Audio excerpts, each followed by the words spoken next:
Factorising slash solving quadratics. This is quite a big topic because it does normally come up and it's quite a good thing to know how to do really well. So first of all, we're going to run over what is a quadratic, so what are we factorising or solving. So a quadratic is in this form and it has an x squared term. That's the highest order term, so that's what makes it a quadratic. If we want to solve a quadratic, it'll equal 0. Okay, so first we're going to look at the case when a is equal to 1. Okay, so factorise x squared minus 4x minus 45. So first thing to note is the fact that we can identify that it is actually a quadratic because it has this x squared term as its highest. And what we do for these is we look at the c, and first thing to note also that a here is technically 1, but it's imaginary, so we like this. This is helpful. So we look at the c value, which is minus 45, and we want to think of a number that multiplies to give minus 45. And then we also want to think of a number that we look at this, the coefficient, which is the number in front of the x, the b, and we want something that adds to give minus 4. So we need two numbers that multiply to give minus 45 and add to give minus 4. So you might just think of a few numbers, just my head kind of just brainstorm them when I do it. So forgetting the minus sign because they can switch, so what would give 45? You could have 1 and 45, but there's no way those, even if they're positive or negative, can really add to give anything negative 4. What else can we have? 5 and 9. Okay, so that looks promising. I know the difference between 5 and 9 is 4, so somehow I need to get this. I need 1 to be negative, because I'm trying to get multiply to get minus 45, and a positive and a negative gives a negative. So if I put, we can just do trial and error. Let's say I do minus 5 and 9. They would multiply to give minus 45, but if I add them, minus 5 plus 9 is positive 4, so that can't be correct. What if I swap, I did positive 5 and minus 9, still multiply to give 45, negative 45. No, 5 minus 9 is minus 4, so this is the combination we want. So the hard part is choosing these numbers. It's kind of hard to explain as well, your head sort of just has a go. And then what we do with these is factorising these means we have double brackets. We always put x's there, and then we put in these two numbers, so we can put plus 5, doesn't matter which one you put first, and negative 9, so the two numbers you found. So they are the steps, so we'll do another example just to run through those steps one more time.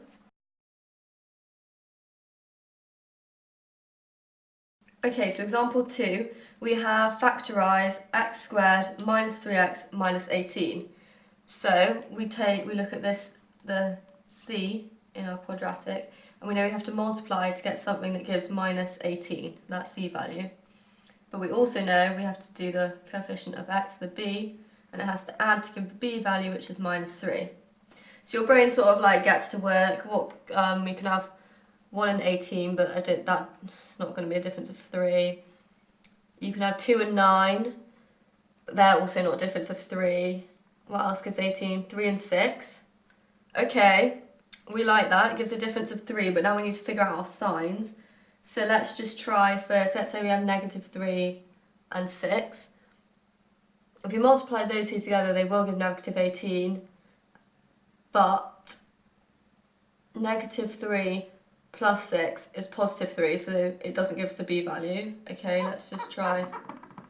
If we did positive 3 and negative 6, they would still multiply to give negative 18, and 3 minus 6 would give minus 3. So we found our two numbers, write out our two brackets, x there, and then put these in, whichever one you want first, plus 3 and minus 6. So that is how we factorise a quadratic when the coefficient of the x squared term is equal to 1, the a is equal to 1. The other thing we can ask to do is it might say solve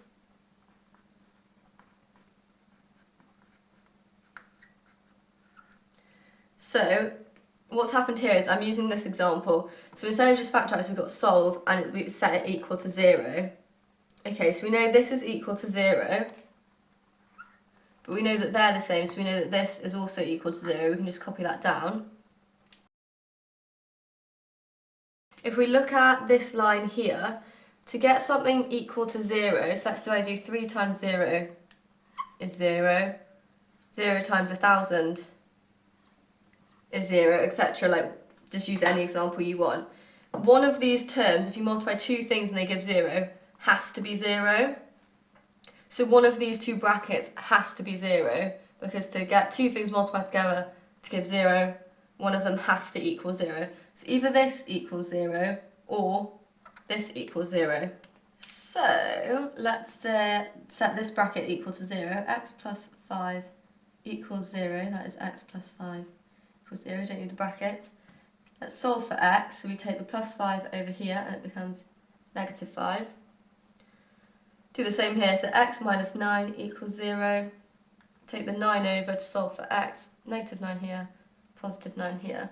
So x equals minus 5 or x equals 9. And you've solved that equation now. If you pull on minus 5 back into here or 9 back into here, on this side of the equation you will get 0.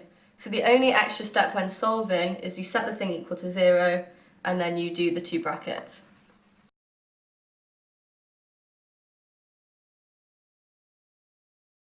If we look at this example, as this was the second one we did, but now we're solving, not just factorising, we know that when we factorise, you probably can't remember, but it was x minus 6, x plus 3. But now we know we have to set that to equal 0. And again, for two things to be multiplied together and get 0, one of them must be 0. So either that bracket is 0 or that bracket is 0. So if we just solve these, we have x minus 6 equals 0. So x negative 6 over that side, positive 6. Or x plus 3 equals 0, x equals that over there, inverse, minus 3. So we get x equals 6 or x equals minus 3 to solve. So for solving, same as factorising, set it to equal 0 and just keep going. So these were both actually exam questions. So now I'm going to word it more as they would an exam and do two more exam examples.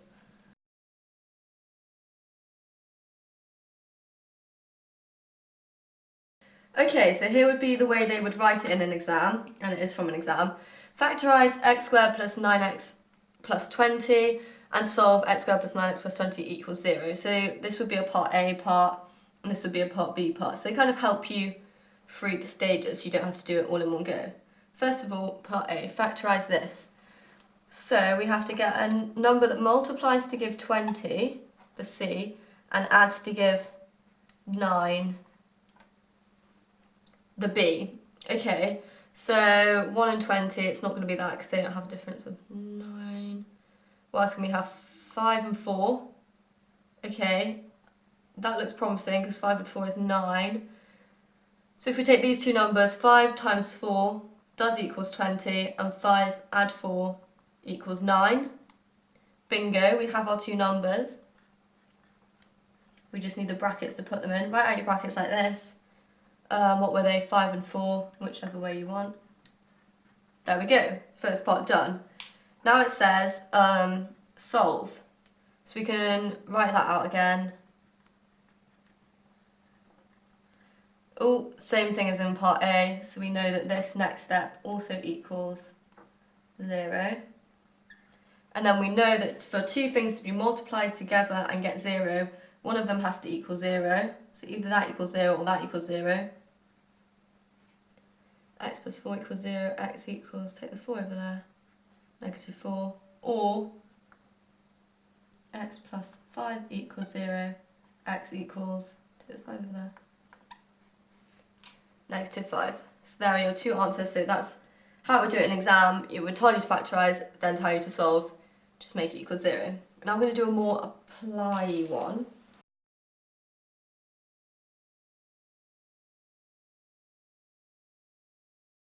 Okay, so this is another exam question. It's kind of a hidden quadratics one. So it's given us this trapezium and it says the area of this trapezium is 36 centimetres squared, show that, and then this quadratic.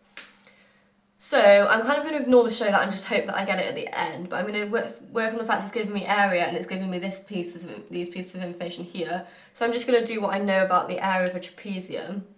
So the area of a trapezium, the formula is half a plus b times height.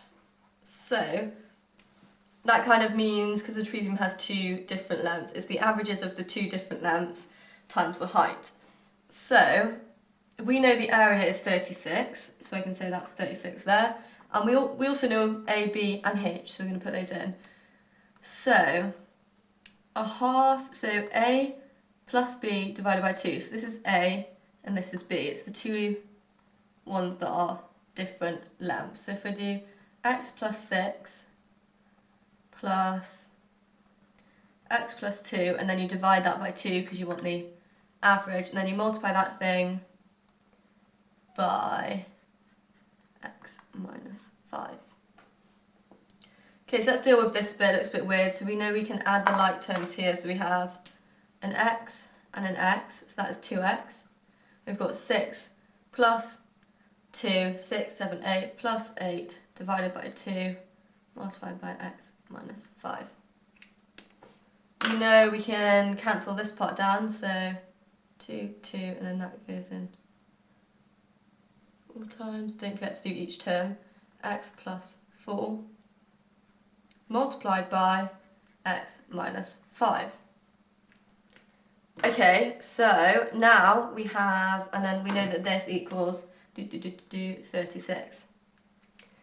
We're kind of aiming towards this, and this has an x squared term, so it's kind of signalling us to expand this double bracket here. So we do FOIL, so the first one's in each bracket times the other.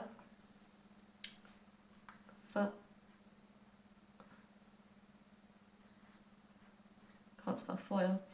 The outside, so these two, so minus 5 times x minus 5x. The insides, so these two inside ones, plus 4x. And then the last one in each bracket, minus 5 multiplied by 4, minus 20. Okay, if we collect like terms, we have a negative 5x and a plus 4x. So we have, I'm going to move over here, x squared, 36 equals x squared minus 5x plus 4x is minus an x, minus 20. Okay, if we compare this to the answer we're looking for, we've got a 0, so we want to make this side equal 0. To make that equal 0, we've got an annoying 36 here, so we want to bring the 36 on this side, and it's plus 36 on this side, so it's negative 36 on this side.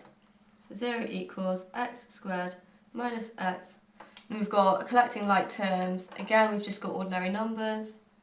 Minus 20 minus 36 is minus 56, and such a great feeling. That is that, so we've shown that, but we've just worked on the fact that the area was 36. So yeah, that's kind of a hard way of kind of sneaky quadratic in there.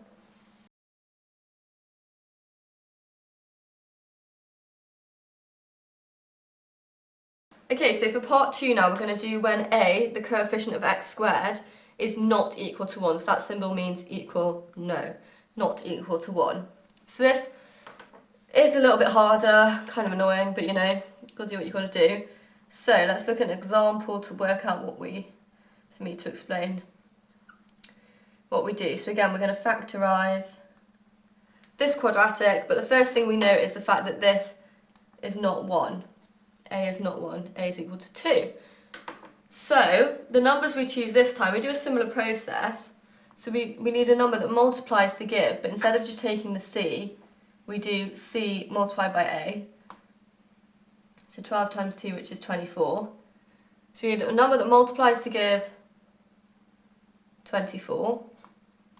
So that's extra step. And then the same bit here adds to give 11. So you just don't forget this multiply bit has to involve the A term if it isn't 1.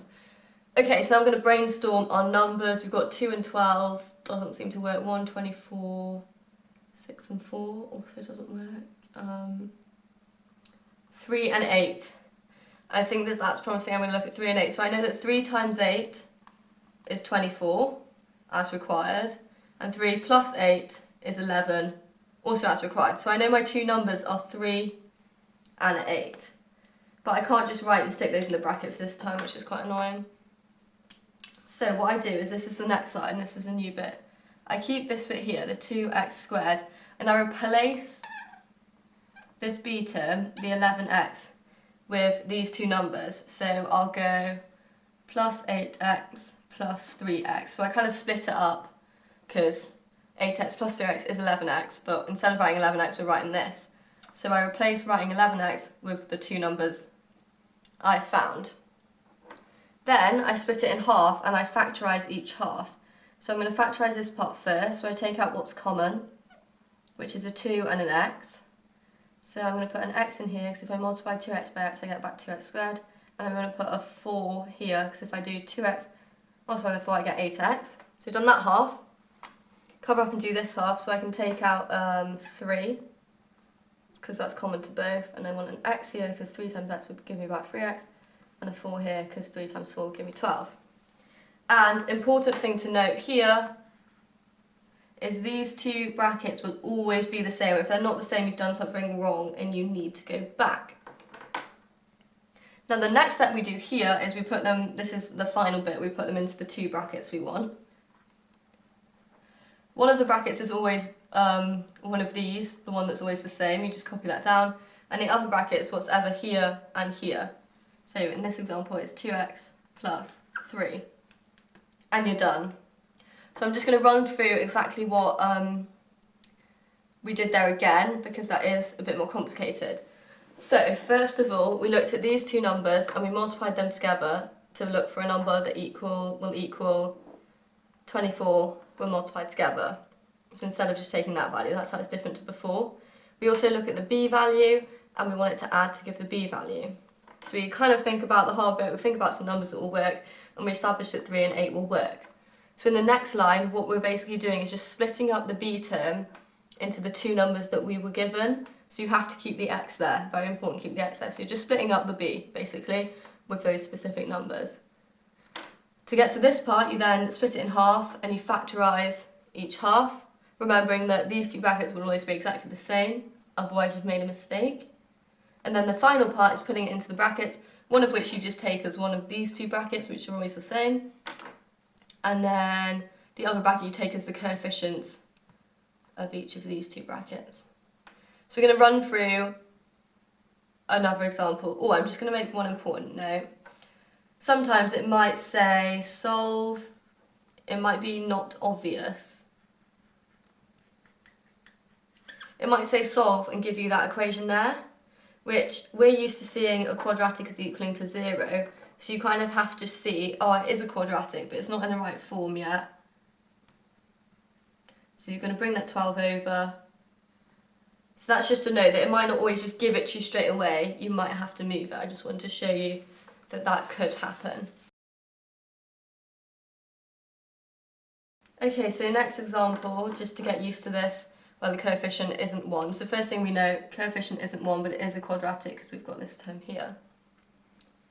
So it's saying solve 3x squared. I'm going to get rid of this because it's making it messy. Solve 3x squared plus 17x plus 10 equals 0. So I know I have a quadratic, so I'm going to have to factorise it. So I want a number that times to give something and adds to give something. This one, the coefficient of the x squared term isn't 1, so we need the number that times to give 3 times 10, which is 30, not just 10, like when that is 1. And we need a number that adds to give, again, the b term, the coefficient of x, 17. So we think of two numbers where that might work. I'm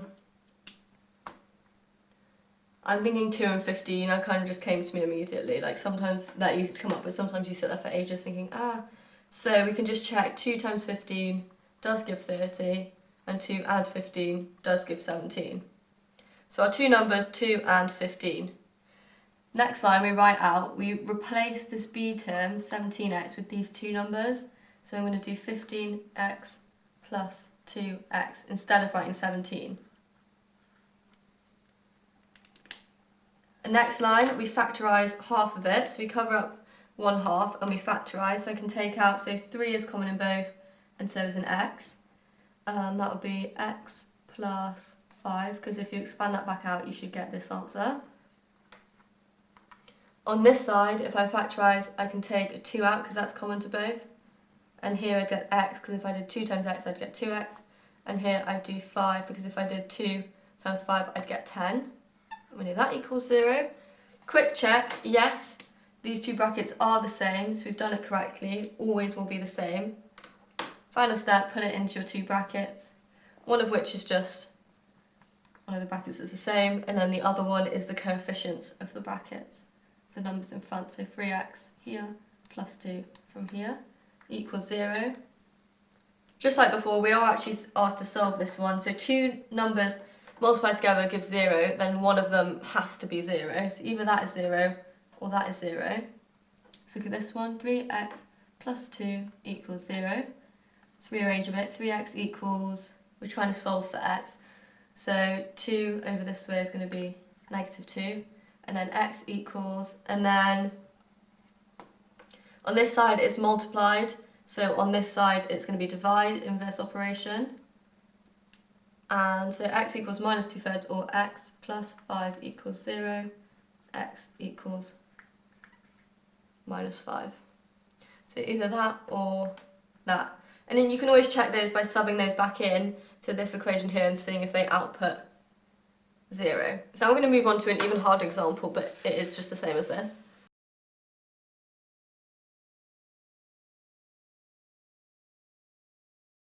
Okay, factorise 2x squared plus 13xy plus 15y squared. And that is just now annoying because we've got an extra y term and it's just, you know, your brain's going, help. First thing to know, a is not 1, a is 2.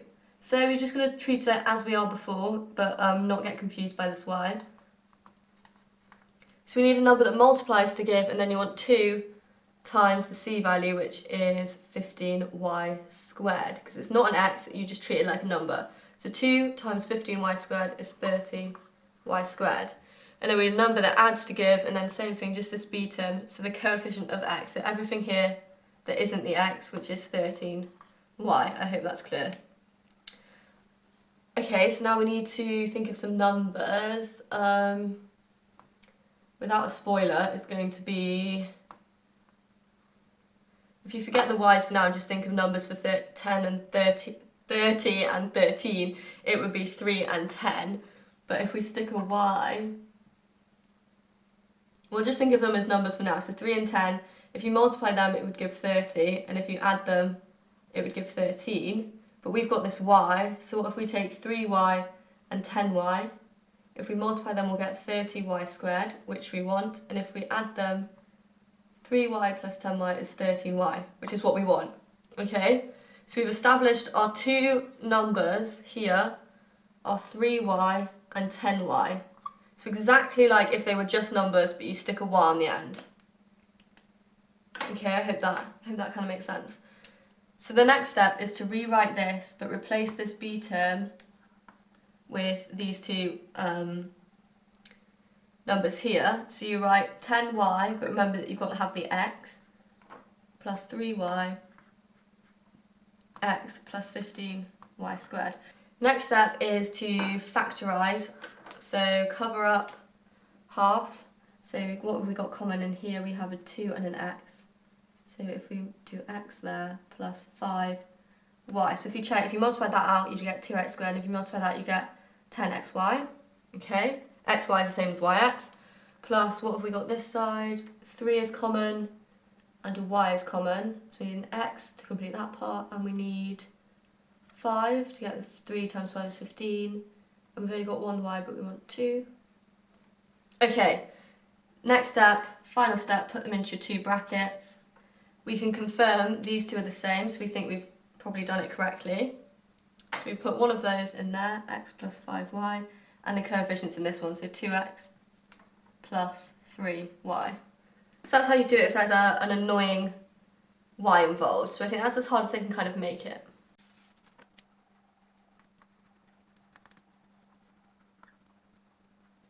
Okay, so another way to solve quadratics is using the quadratic formula, which I've written out here, which looks really quite funky, and also very impressive if you write it down in front of your parents and they think you're some sort of maths whiz. And these ABCs in here stand for the ABCs in your quadratic. And when would I use this? So previously, we've been factorising them and trying to solve them that way, and we were trying to find numbers that multiply to give something and added to give something. If those numbers just didn't exist, if you can't actually come up with those numbers, then you use the quadratic formula. But don't give up on that idea too early. Do really stick and try and find numbers, and if you don't, you have to resort to this formula here. So let's do an example. You literally just sub in the number, so it isn't difficult. It's just maybe knowing when to use it and remembering it. So this example does factorise because it's the one we did before, but we're going to see if it gives us the same numbers, just practice putting it in. So what I would 100% recommend is firstly identify what A is, B is and C is. So what is A?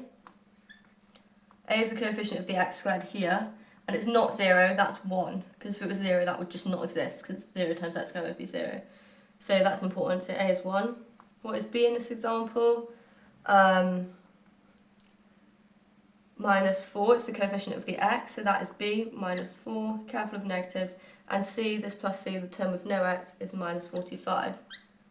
So the reason, yes, you can just use the quadratic formula straight away with this, but in the exam it presented it as factorise and then solve, so they do that on purpose, so you can't just stick it in this formula, so you do actually have to know the other way. But this way does work, which we're going to see. So we've got our numbers and we've got our formulas. So we've got x equals, let's sub it in, minus b. So b is minus 4, we want minus b, so it becomes plus 4. So be really careful of your signs. Plus or minus root b squared. B squared is minus 4 squared, which is 16. Then we've got minus 4 times a, which is 1, times c, which is minus 45. All divided by 2 times a, 2 times 1, which is 2. Okay, so let's just work with this. We've got x equals 4 plus or minus root, and then this is 16, and minus 4 times minus 45 is 180, all divided by 2. Remember, all of it divided by, not just this root bit, all of it. That's very important. Okay, so now if we work this bit out, that root bit, we get x equals 4 plus or minus 14. So that simplifies to 14. You can use your calculator or use your head. So we've got x equals 4 plus or minus 14 over 2. So x equals, going up here, let's take the plus first. 4 plus 14 over 2 is going to be 18 divided by 2, which is 9. Or x equals, don't forget there are the two options, 4 minus 14 divided by 2, which is minus 10 divided by 2, which is minus 5, which were the answers we got for the first bit. So yeah, one quadratic formula you need to know is, you actually have to know the formula, but use it enough and you won't forget it. You also have to know what A, B and C stands for. When to use it is when you can't find numbers to factorise, or you're at the end of a question, it doesn't actually specify that you have to factorise it first. And yeah, and then you just sub in, being super careful of signs.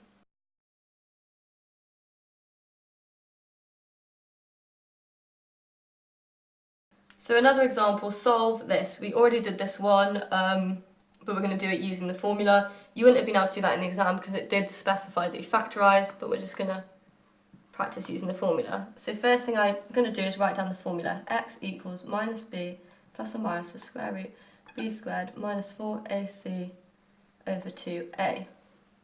Now I'm going to identify a, b and c. So what is a? Is the coefficient of the x squared, which is 3. B is the coefficient of the x, which is 17. And c is just the number with no x term, and that is 10. I've now identified a, b, c. I'm going to just stick it in this formula. Couldn't be more simple. Minus b, minus 17, plus or minus square root of b squared is 17 squared, minus 4 times a, which is 3, times c, which is 10, all divided by 2 times a, which is 2 times 3, which is 6. Remember, all of it is divided. Very, very important. Very important, it's all divided, very important to pay attention to your signs, and also the fact this is plus or minus. I'm not that brainy, I'm going to get my calculator. So when I work out that root on the calculator, I get this bit goes to 13, so I get this. If I keep going, so x, I'll do the plus one first. So minus 17 plus 13 equals, divided by 6, gives me minus 2 over 3, or x equals minus 17, and then we're going to take the minus value, minus 13 divided by 6, which is minus 5, which I'm pretty sure were the answers we got before. So yeah, just practice remembering it, subbing it in, knowing when to use it, and you're all good.